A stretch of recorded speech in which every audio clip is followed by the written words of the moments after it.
The thoroughbred is a magnificent animal, bred for speed, bred to compete, the sport of kings.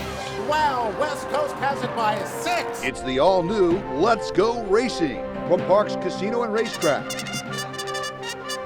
It's action-packed and fun for the entire family. 3 of them are right together with 1 furlong to go. Let's Go Racing is brought to you by the Pennsylvania Thoroughbred Horsemen's Association. It's fun to see them run. Welcome to Let's Go Racing. I'm Danny Gibson, along here with my co-host Dick Girardi. We're at beautiful Parx Racing on the 3rd floor. On today's show, we're going to recap all the excitement from Churchill Downs under the beautiful twin spires, the 147th running of the Kentucky Derby, a huge weekend for jockey Johnny VELAZQUEZ, and also some of the country's top turf horses ran in the Old Forester Bourbon Turf Classic with one hot finish. We're going to have special guest trainer Danny VELAZQUEZ, who made his first run for the Roses with his horse Brooklyn Strong in this once-in-a-lifetime experience, so we'll hear all that from him. We're also going to cover stakes action from Belmont Park. They had several graded stakes with the Grade 2 Ruffian and the Grade 3 Westchester Stakes, but we've got to start with the Kentucky Derby, Dick. What a race it was. Yes, we do, Danny. I mean, it was exciting all day long at Churchill, certainly on Friday and then Saturday. All these close races, one after another, and the Derby did not disappoint. We were hoping for a good race, and boy, did we get one. Boy, did we get. The Derby ran with a field of 19 horses. Unfortunately, King Fury did have to scratch with a fever. And let's start with our post-time favorite, number 14, Essential Quality. Yeah, and he really became the favorite because of Mattress Mac betting all those millions. I don't know what would have happened. It would have been really close favoritism between him and Rock Your World had Mattress Mac not jumped in. But it's interesting, Danny, there were only 3 horses under 10 to 1. Essential Quality, Rock Your World, also undefeated like Essential Quality. And interestingly enough, Hot Rod Charlie was a pretty strong third choice, and certainly he was my choice, and I think everybody understood he would be the one horse you knew he was going to fire. Some others you had some questions about, but yeah, it came down on paper. People thought it was basically a 3-horse race. They definitely did, and we'll also like to point out our horse Brooklyn Strong broke from the 3 post, and Kendrick was on Bourbonic from the number 20 post, but an exciting run for the Roses. Let's get to the call with Travis Stone. And they're off. In the Kentucky Derby, Rock Your World and Essential Quality bumped hard coming out of the starting gate, and they're off near the middle of the pack. Medina Spirit racing for the lead, and Soup and Sandwich from the outside before a fan-filled Churchill Downs. They race to the clubhouse turn in the Derby. Here's Helium in between horses. Medina Spirit at the rail. Soup and Sandwich is up into second now. Helium is back into third. Mandaloun with a good spot inside racing fourth. And then it's Hot Rod Charlie, who comes away 5th. Essential Quality moves up to be 6th. Sainthood saving ground down inside 7th. Highly motivated, rated off the pace, running along in 8th. Superstock is 9th. Rock Your World is 3 wide in 10th after that disastrous beginning. Obeso's down inside its 11th. Midnight Bourbon is far off the pace today, racing in 12th. Like the King is 13th. And then we come back to Brooklyn Strong in 14th. Dynamic One is 15th. Known Agenda hustled along in 16th. Hidden Stash is 17th. Bourbonic is 18th. And Sainthood is the last of them all. A punishing pace, the opening half in 46 and 3/5 seconds, and it's Medina Spirit taking the field down the backstretch run. Soup and Sandwiches right there on the outside in second, and Mandaloun looms with a good spot down inside, saving ground on both turns for that one. Helium is racing 4th. Essential Quality is given more rain from 5th. Hot Rod Charlie charging through down inside. And then it's Highly Motivated, has to pick it up. Oh, Bezos beginning to put in a run. Sainthood is down inside. Like the King is rolling from the back of the pack as the field arrives at the top of the stretch of the Kentucky Derby. Medina Spirit cuts the corner. Mandaloun is right there. Hot Rod Charlie and Essential Qualities charging down the center of the track, racing for the mid-stretch marker. Mandaloun strikes the front with a furlong to go, but Medina Spirit is fighting on. Hot Rod Charlie is there. Essential Quality. Oh, Bezos is back in 5th. There's just 100 yards left in the Derby. Medina Spirit's trying to hold. Mandaloun is right there, but Medina Spirit did it! Well, Bob Baffert wins his amazing 7th Kentucky Derby with Medina Spirit, who broke from the number 8. Johnny VELAZQUEZ, his 4th Kentucky Derby. He just won last year on Authentic, and I think that was a shocker for a lot of people. The shocker really to me, Danny, was how the race was run. I mean, you're looking at it, you're going, all right, there's about 3 or 4 horses who potentially could get the lead. And certainly Medina Spirit was one of those horses. But Rock Your World didn't break, and then we've seen the picture since of Joe Rosario, lost his left iron. Mike Smith missed the break with Midnight Bourbon and then wasn't aggressive at all. And I mean, there were other horses you figure would show speed. And interestingly enough, as good as Mandalloun ran, and he ran great, and the workouts were touting him. If you watch Florent Giroux in the first turn, he had a real chance at the front, and he chose to cede it to Johnny V. And man, Johnny V's out there. And these fractions on this day were really slow. I know they look fast, but the track was incredibly fast all day long. It was basically like he was going 24 and 48, and he give a good horse like Medina Spirit, and he was certainly one of the horses that was accomplished that kind of an opportunity, and they're going to win most of the time. But what a great horse race. And how about this? A BAFFERT Cox Exacta in the Derby pays over $500, Danny. This doesn't seem like it should have been that hard. I was trying so hard. I was going for those $3 tries, all different combinations. I was firing Kendrick, throwing Brooklyn Strong. I was really trying to make some money, and I just didn't have the 7, 8, 9 together. And how easy. After the fact, it always looks easy. One of the problems with 19 horses is just you can't cover them all. But look, congratulations to Bob Baffert. I wrote my piece this week for Let'sGoRacingParx.com about when he was here in 2017 in the Pennsylvania Derby when he won it with West Coast. At that point, he had 4 Kentucky Derbies and 1 Triple Crown. Since then, he now has 7 Kentucky Derbies and 2 Triple Crowns. He's having an incredible second half of his career, and I don't know who breaks any of these records. He's up to 17 Triple Crown race wins, which is a record. 7 Derbies is a record. 7 Preakness ties the record. He might break it in a week. It's just mind-boggling. And over the weekend, he broke Wayne Lucas's record for all-time Grade 1 wins in North America. He actually broke it earlier on the Derby card with Gamine, and then stretched out a little more. And those are all records that he's setting. I don't know if anybody's going to catch him. He made the lead pretty easily for him, and a lot of the other speed horse didn't break, and you know that's about the Derby. You know, you got to get the trip. The horse didn't get the trip, but when it's seeing him going down the backside, he was doing it easy. You could tell he was enjoying himself. His ears were forward, and turning for home, they came to him, and he dug in. I didn't know if he was still going to do it, but he just dug in and fought hard, and sort of the same race he ran at Santa Anita when he won the Robert Lewis, and they came to him, and he just fended them all off, and I couldn't believe at 16th pole, like he was actually going to do it, and he was fighting. So it was just, a thrill. It was just to watch him do it. Bob has given me the opportunity. I'm 49 years old, and to think that getting this opportunity at this age, it doesn't happen in this business. So I'm very grateful and very thankful for the opportunity. So that's what keeps me hungry. I think I do a good job in what I do, and he has given me the option to stay around and ride these kind of horses. I thought we had 2 big shots, and we did. We knew this coming in all week. We had 2 big shots, and we're right where we wanted to be, turning for home. Essential Quality's kind of leaning out a little bit around the turns. It looked like Louis made the comment. He just wasn't, a little leaning out. Maybe it cost him. He really felt like he would have got there if he would have been a little more focused on going forward as opposed to leaning. That's something he's never really done before. So, we'll see how he comes out of it. Both of them. I'm proud of both of them. They run hard. See what happens moving forward. We're here with our special guest, Parx-based trainer Danny VELAZQUEZ, who just trained Brooklyn Strong, who ran in the Kentucky Derby. Welcome, Danny. Welcome home. First of all, you got some great NBC coverage on your walkover. What was that experience like? It was, I got goosebumps. It was a dream come true. I was walking it I wanted to enjoy it a little more, but Brooklyn was walking so fast, I had to speed walk behind him. I'm like, oh my God. They had the music bumping, and it just was like euphoric. I had goosebumps the whole time.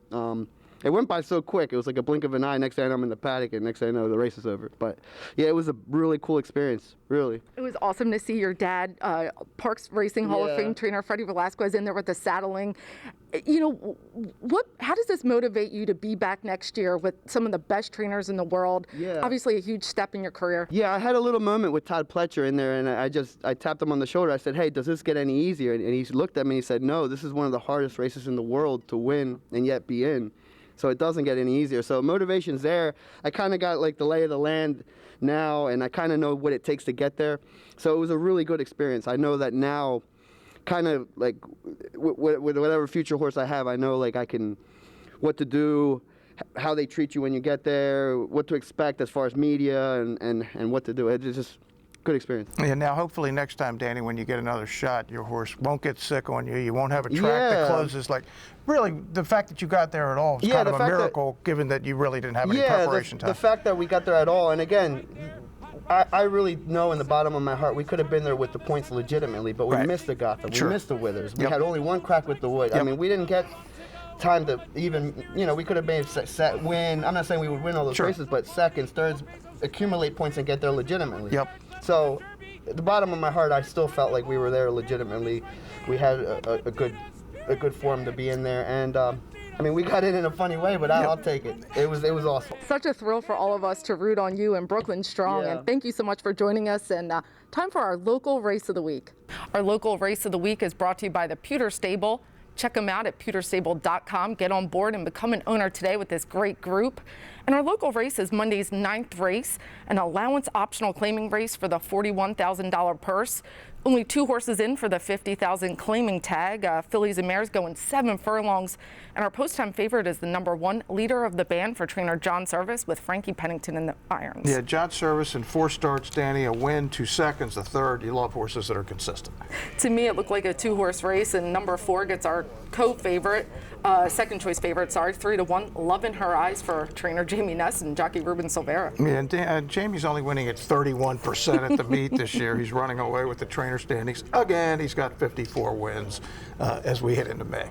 Let's get to our track announcer, Chris Griffin, for the call. They slow things down up front. Peyton Elizabeth is up by a length and a half. Leader of the band is now caught in traffic. Is going to tip into the 2 path and chase this front runner. Out 3 wide comes Kind Humor, 23 flat for that opening quarter. Peyton Elizabeth had an easy opening quarter, was unopposed, has 4 furlongs left to go. Leader of the band gets closer in second, scooting through to the inside. Love in Her Eyes is making up ground quickly, has taken third. Kind Humor is out wider. Then comes Taylor's Chrome, Butter Pecan. They're at the back of the field. Peyton Elizabeth has the lead. Peyton Elizabeth takes him into the far turn, still up by 3/4 of length. Leader of the band is getting closer, is being asked the question as they approach the quarter-mile pole. Losing ground there is Love in Her Eyes back in third. They kick for home. Peyton Elizabeth and Leader of the Band. They're still 1-2. Leader of the Band is going to challenge Peyton Elizabeth for the stretch drive. Here comes Leader of the Band to put a neck in front. Back to second now is Peyton Elizabeth running on. Love in Her Eyes is making up some late ground as well. Leader of the Band is kicking on and kicking clear at the 16th pole. Well, a very exciting finish. Leader of the Band, our favorite, does get the win with jockey Frankie Pennington. And the whole race changed when Love in Her Eyes did have a bad stumble at the gate. I did talk with jockey Ruben Silvera, who said he just wanted to pick his horse up, let her get her rhythm, and come with a run at the end, which they got up for a nice third. Yeah, you can put a line through her race. She's obviously better than that. But yeah, it just became a match race. Peyton Elizabeth the lead, Leader of the Band coming, and just whooshed right on by one pretty convincing. She definitely did. I'll look forward to seeing these fillies next. We're going to head to our first break. When we come back, a race for the ages, the Old Forester Bourbon Classic. Don't go anywhere. Let's go racing. Smooth like straight, turning for home in front with a 2-length lead. Did you know the Pennsylvania horse racing industry provides health care and pensions for thousands of workers who in turn spend their income supporting local communities? And we do it with 0 tax dollars while creating tens of thousands of jobs.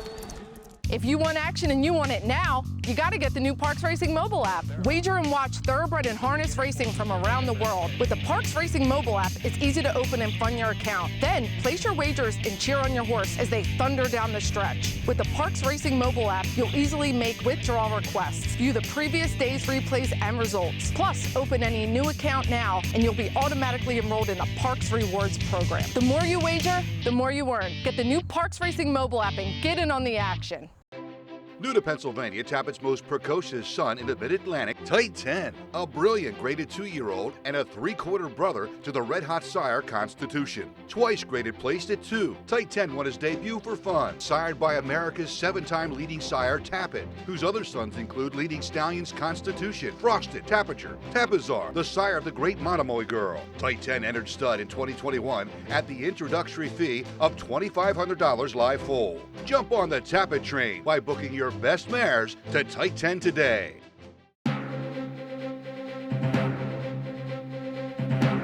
Welcome back to Let's Go Racing. Our national coverage is brought to you by the Chapman Auto Group. If their emblem is not on the back of your car or truck, well, you certainly did pay too much. And back to Churchill Downs for their awesome card, the Old Forester Bourbon Turf Classic. a mile and an eighth, and boy, what a field they had. Post-time favorite, Colonel Liam at 7-5 for trainer Todd Pletcher. Yeah, Colonel Liam's the hottest turf horse in the country. 2 for 2 this year, just on a big roll, and it's the Todd Pletcher, Irad Ortiz combination, hard to beat. Absolutely. Let's also take a look at the number 5 domestic spending for Chad Brown. I mean, this horse is definitely coming in 2 solid victories before. Yeah, no doubt. 5 starts, Danny, 4 wins, a close third, and Chad Brown doesn't ride Flavien Prat often, but I think he's going to start riding him more and more, because we're going to mention after this race what a day Flavien Prat had on Derby Day. Absolutely. Let's get to the call of the race. Into the first turn. Smooth like straight. Unopposed on the front end. Negotiated an opening quarter mile in 24 and 2/5 seconds. Backstretch run now. Leads by a precise length to cross border in second. Colonel Liam is covered up inside while third. Ride Comet continues on in the clear fourth. Digital Age and Master of Foxhounds, they're together, racing 5th and 6th, followed by Count Again. Domestic Spending is in the clear for the run to the far turn. Ivar is last of them all. Smooth like straight, rolling along up top, heading for the far turn run, holding on to that lead, precise length. Cross border still right there running along in second. Colonel Liam is given more rein toward the inside and is sneaking up. Into second goes Colonel Liam now. Ride Comet is back racing fourth. They come for the top of the stretch. Smooth like straight, turning for home in front with a 2-length lead. Colonel Liam to the attack. Digital Age is in behind. Cross borders there. Ivar's coming down the center of the track. There's 1 furlong left. Colonel Liam strikes the front right at the 8th pole. Smooth like straight battles on. Domestic Spending slicing through the pack, and Digital Age dives down toward the inside. The finish line looms. Colonel Liam, Domestic Spending, flying finish. Photo! A dead heat finish between Colonel Liam and the number 5 Domestic Spending, and boy, what a finish that was. Yeah, it was classic. It's your classic. One horse takes the lead in the stretch, the other one's coming, and boy, Smooth like straight finished third, ran a great race with the saddle slipping late. And I mentioned Flavien Prat. He was on Domestic Spending. He dead heated with Irad, and Irad's the guy, and I get it. But boy, Flavien Prat, if people who watch West Coast racing, he's so far the best in California. All he did Saturday in 5 stakes, Danny, 3 wins, a second, and a third.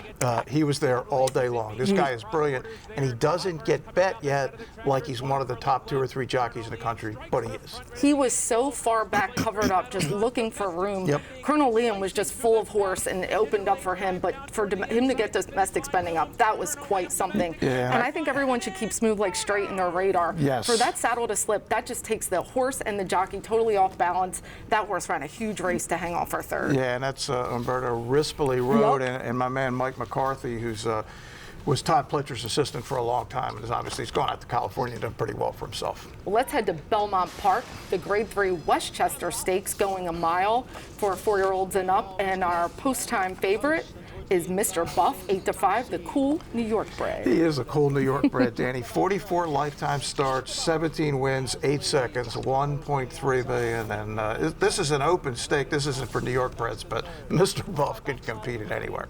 And Dr. Post, Manny Franco for Todd Pletcher, who we've talked about quite a bit, and some people remember Dr. Post. He ran behind Authentic in New York Traffic in the Haskell last year. Yeah, no, it's interesting. I mean, he was a pretty good, solid 3-year-old. Wasn't winning those races, but was in all of them, and now all of a sudden he's against a field not quite as good as that group was. Let's get to the call with John Imbriel in the Grade 3 Westchester. As they go into the far turn, it is Mr. Buff in front by a length. Dr. Post now being asked for a bit more in second.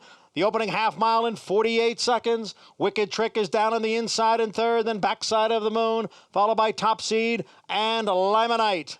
It is Mr. Buff holding on to the lead here over Dr. Post. Wicked Trick down on the inside. Top Seed begins to pick it up now as they hit the quarter pole. It is Mr. Buff with the lead. Dr. Post is on the outside in second. And then it is Top Seed, and down towards the rail is Wicked Trick. Now Dr. Post draws right alongside of Mr. Buff. It's Dr. Post and Mr. Buff, and they are 1-2 with a 16th of the finish, with Wicked Trick making a move on the outside. But as they come for the wire, it is Dr. Post. Well, Dr. Post with a beautiful ride by Manny Franco, and that was his 5th win. He took 5 wins on the day at Belmont, so definitely a big day for him and Todd Pletcher. Yeah, it always helps when all the other guys are in Kentucky, but it's not like Manny Franco's not a really good rider. He is, although I suspect he probably would have won 5 if the Ortiz brothers and Johnny V and Kendrick were at Belmont. But hey, you know what? Take advantage of your situation, and he did. Definitely. A cool group of older horses. Let's stay checking out Belmont Park races. The Grade 2 Ruffian for fillies and mares going 1 mile.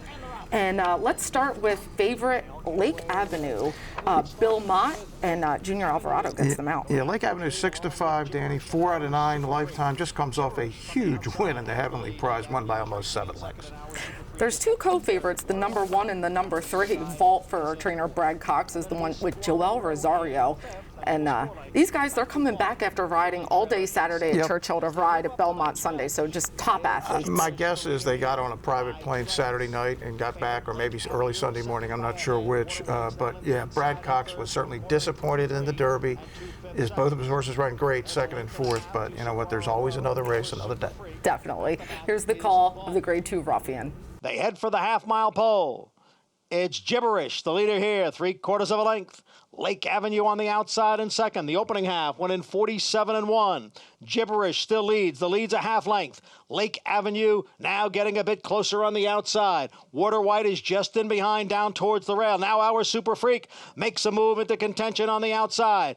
She's followed by Saguaro Row and Vault, and they're coming for the top of the stretch, and now Lake Avenue has taken the lead from Gibberish. It's Lake Avenue in front. Our Super Freak, Water White, now comes through down towards the rail. 3/4 went in 1:11-3. Lake Avenue has drifted out a bit. Our Super Freak is on the outside. Vault is making a late run in between horses here. Here comes Vault, who was last early on. Now the leader in deep stretch, and it will be Vault. And Vault getting it done with jockey Joel Rosario. I mean, a bad bobble at the break, but nobody's as cool as Joel Rosario. Just sit there. Easy as 1, 2, 3, and that's how it came. Yeah, he's the best finisher in the game. There's no question about that. The day before, of course, in the Derby, we still don't know exactly what happened at the beginning of the Derby, but he was on a horse that figured to show speed, didn't, and the race was over. But with Vault, I mean, she runs completely differently. So perfect trip, perfect ride, winner, Brad Cox again. Definitely. Well, let's head to our next break. When we come back, our jockey and trainer of the week, and we're going to cover some more racing with Race Recap. Don't go anywhere. We'll see you when we get back from this break on Let's Go Racing. Antoinette on the inside and always shopping on the outside.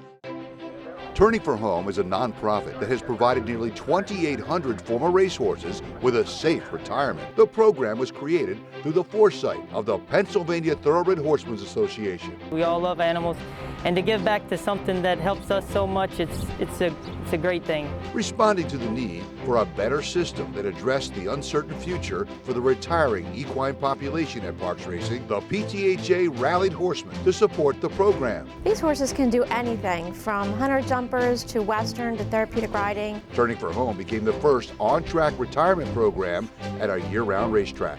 We want to make sure that our horses that have run so well for us over the years get the great opportunity to get a new vocation. Out of everything that we've done in Pennsylvania for racing, I think that's the thing we can be most proud of. If you would like to help these amazing animals find a great second career and forever home, please give us a call or contact us at turningforhome.org.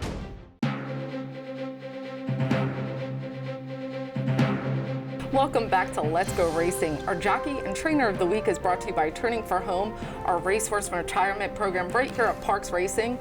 And we have another great returning for home success story, Smarty Never Quits, by the great Smarty Jones, who needs no introduction. An 8-year-old mare retired through Turning for Home by owner and trainer Patricia Farrow. After a fantastic year at the track back in 2016, she hit the board in 5 out of her 13 starts and came just shy of $100,000 in earnings. This absolutely super athletic chestnut mare definitely takes after her famous sire. And she is eventing. She's with beloved her adopter Jennifer down in New Jersey and has become a wonderful addition to her family. And her 15-year-old daughter Sam rides her, and they're just making a splash on the eventing. And they just said this mare is just so athletic, and cool. I wonder where she gets that from. Yeah, I can't imagine. Well, our jockey of the week is jockey Sylvester Gonzalez.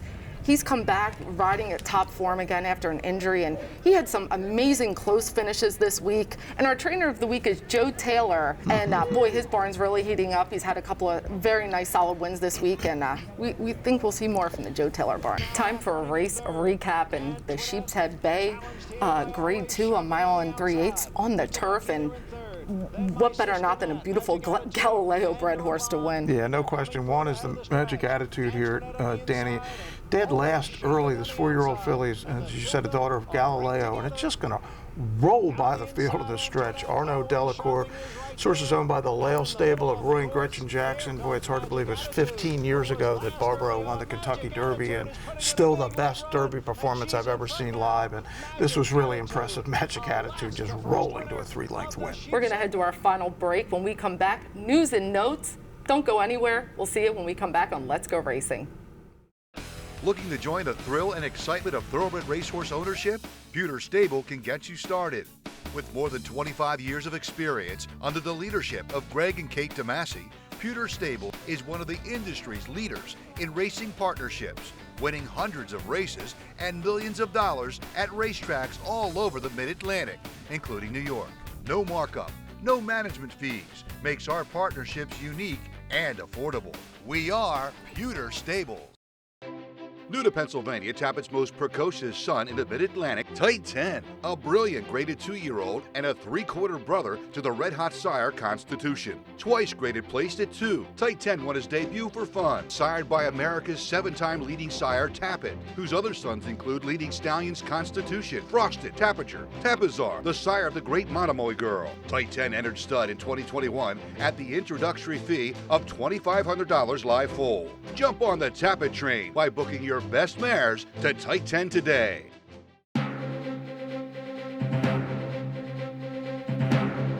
Welcome back to Let's Go Racing. Our news and notes is brought to you by the Granny Fund. The Granny Fund providing continuing education for our wonderful backstretch community. And the Kentucky Derby, what a great race it was, and Dick had some outstanding numbers for us. Yeah, NBC did 15 million average, Danny, which That's is crazy. the best they've done for any show since the NFL playoffs, so people still want to watch the Derby, especially when it's in May. We had 51,000 people there, which helped, right? But the handle over last September on the day was 233 million. That was up 85% over September. The Derby specific handle was 155 million.